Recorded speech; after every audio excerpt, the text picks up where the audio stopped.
చదువుకుండండి. సత్యదేవాయ నమః చదువుకుండండి. తీర్థోదరే కాంచనం భవంసై సువాసికై దేవకృపాసాత్రై మయా విదం స్నానవిధిగ్రహాన పాదాబ్జనిష్ట్యోదనదే ప్రవాహ నమాయ సత్యనారాయణ స్వామి నమః. పంచామృత స్నానం సమర్పయామి. 5 సార్లు ఆ వస్త్రం పైన అక్షతలు పసుపు కుంకుమ కొంచెం కొంచెం వేయండి. స్వర్ణాంచలం సర్వచిత్రశోభితం కౌశేయ కుంభరికల్పితం మయా దామోదర ప్రావరవిగ్రహాయ మయా చక్రావృతదివ్యరూప వస్త్రయుగం సమర్పయామి. సువర్ణదంత వేదికప్రమాణాదివిచక్ర ఆయుష్యవర్ధనం దివ్యం దదామి.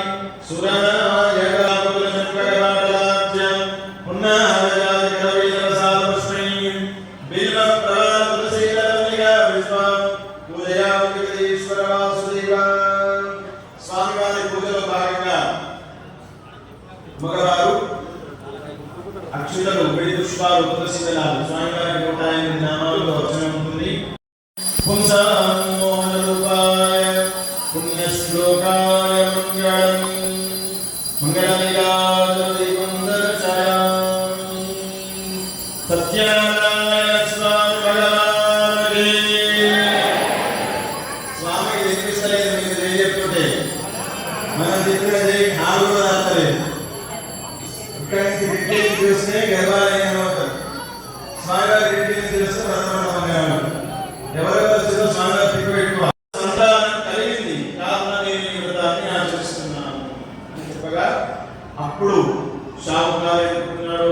ఈ వ్రతమే కనుక నిజంగా శక్తివంతమైన వ్రతమేది. నాకు కూడా సంతానం లేదు. నాకు సంతానం కలిగితే నేను కూడా భక్తి శ్రద్ధలతోటి స్వామివారి వ్రతాన్ని చేస్తాను అని మనసులో తలుచుకున్నాడు. అక్కడి నుంచి వెళ్ళిపోయినాడు.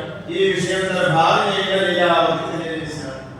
ఆమె ధర్మపారాయణం చేసి స్వామి ప్రసాద మహిమ వలన గర్భావతి నవమాసాలు పోసి